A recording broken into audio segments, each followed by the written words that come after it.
Let's take a look at waves of environmental perspectives in the U.S. We're going to take a little history tour here, and we're going to start at colonial times. So what do you see in this picture? We can see trees that were cut down, and we can see what those cut down trees were used for. This is a period of rapid expansion westward, using the abundant resources of the earth. But by the late 1800s, we were realizing that those forests were becoming depleted, and that was becoming a huge issue of the day. There was a man who was appointed to be the first chief of the U.S. Forest Service. His name is Gifford Pinchot. He says, "Conservation means the wise use of the earth and its resources for the lasting good of men." The big point there is the wise use. There's another man who lives around the same time, a contemporary of his, John Muir. "Everybody needs beauty as well as bread, places to play in and pray in, where nature may heal and give strength to body and soul." It's a different kind of use of forest. It's a use of spiritual happiness and spiritual fulfillment. They both have the same goal, protect the forest, but Pinchot is looking at it from the perspective of keeping those resources available for humans, for the U.S., and he's called a conservationist, manage the forest for long-term resources. John Muir is referred to as a preservationist, protect the forest from human influence. Here we see Gifford Pinchot, standing next to Roosevelt in a famous picture at Yosemite National Park. Who do you think you would have sided with more, Pinchot or Muir? The goal is the same, protect the forest, but the intention is a little bit different. These are two laws of the second wave. So we established the first, Yellowstone in Wyoming becomes the first protected national land in 1891. And the National Forest Service was established in 1905. The primary goal of the National Forest Service is to maintain a supply of lumber for our country. So things happened in 1960s where we were starting to realize that depletion wasn't one of our biggest concerns. It was actually polluting the environment. We often thought of the oceans as being unpollutable because they're just so huge. You could pee in the ocean, nobody cares, but how much can you put in the ocean before it actually has an effect? Well, we were seeing some drastic things happening. This picture might look familiar to you. It's a place very close to us, Ledbetter Beach. And we had one of the nation's first major oil spills. And this really was the birth of the environmental movement. It happened here in Santa Barbara. Pictures like this taken from the time. Pictures like this, aerial photo of the harbor. Headlines, Santa Barbara News Press. Nixon promises to consider permanent ban on drilling. Have we actually had a permanent ban on drilling? No. And of course now we have even more oil derricks than we had at the time. We also had another major event happen during this time period. Rachel Carson releases her famous book, Silent Spring, where she exposes the effects of DDT on the environment. DDT being a pesticide that was developed about 10 years earlier, which was found to have the effect of making bird shells too thin. So the bird populations were beginning to plummet. Luckily, due to her wake-up call, we realized and stopped using DDT or reduced the use of DDT. But it was one of the first times that we saw clearly that a chemical that was man-made was having a large, devastating effect on the environment. And so it began to make us rethink our ability to affect something so much larger than us, to realize that it was actually possible. And of course the Lorax, 1972, kind of combining both of those things. The depletion aspect of losing the truffula trees, and also the pollution aspects, as we saw in so many scenes from the film. Environmental laws of the third wave.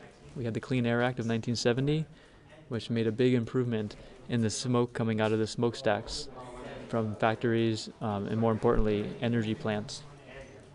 We have the Clean Water Act of 1972, which reduced what we allow ourselves to release into public waterways, and the Endangered Species Act of 1973, finally giving protection to endangered species.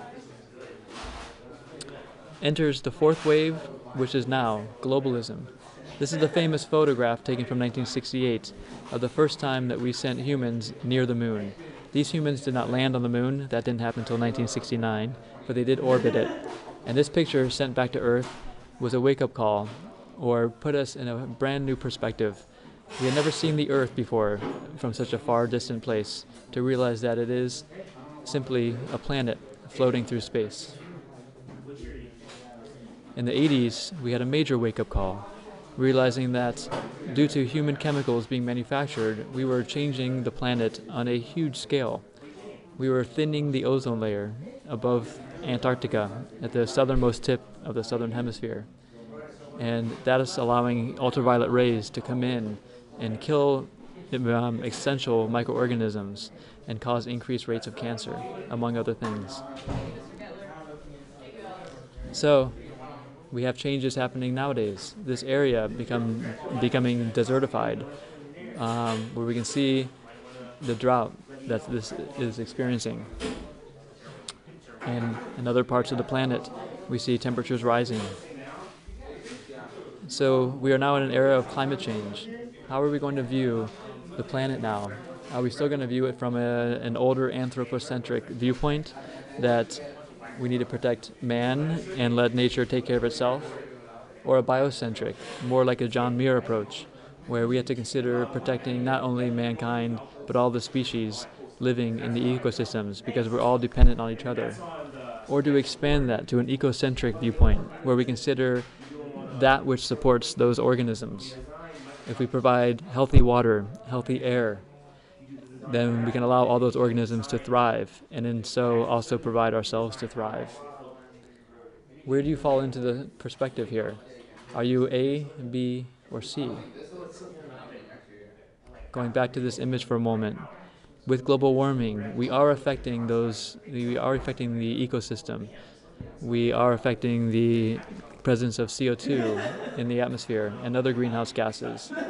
Even though we are not directly affecting organisms in that manner, by changing the abiotic factors, the air, the water, we are having an effect on the biotic factors. I'll leave you with this short clip. The narration you're going to hear is of a famous scientist, Carl Sagan, who produced a groundbreaking television series in the 1980s called The Cosmos. And this section he calls the pale blue dot. It has been recently edited with some video. So you'll see a series of footage with Carl Sagan's original narration on top. Let's take a look.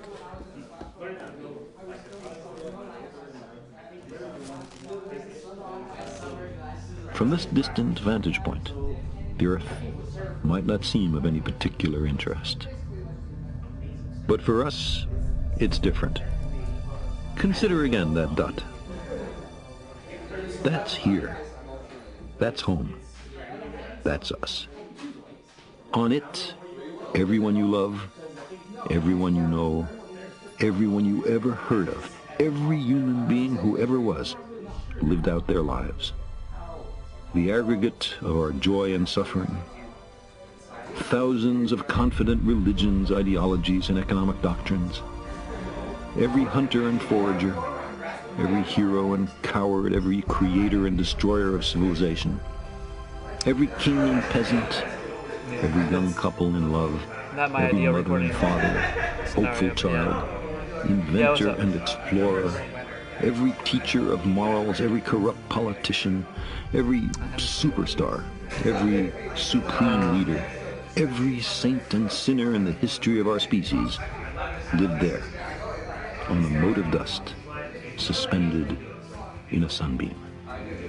The Earth is a very small stage in a vast cosmic arena.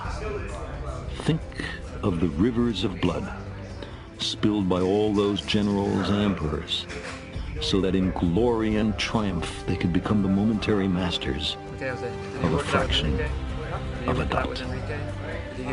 Think of the endless cruelties visited by the inhabitants of one corner of this pixel on the scarcely distinguishable inhabitants of some other corner. How frequent their misunderstandings, how eager they are to kill one another, how fervent their hatreds. Our posturings, our imagined self-importance, the delusion that we have some privileged position in the universe, are challenged by this point of pale light. Our planet is a lonely speck in the great enveloping cosmic dark. In our obscurity, in all this vastness, there is no hint that help will come from elsewhere to save us from ourselves. The Earth is the only world known so far to harbor life. There is nowhere else, at least in the near future, to which our species could migrate. Visit? Yes. Settle? Not yet. Like it or not, for the moment, the Earth is where we make our stand. It has been said that astronomy is a humbling and character-building experience. There is perhaps no better demonstration of the folly of human conceits than this distant image of our tiny world. To me, it underscores our responsibility to deal more kindly with one another and to preserve and cherish the only home we've ever known, the pale blue dot.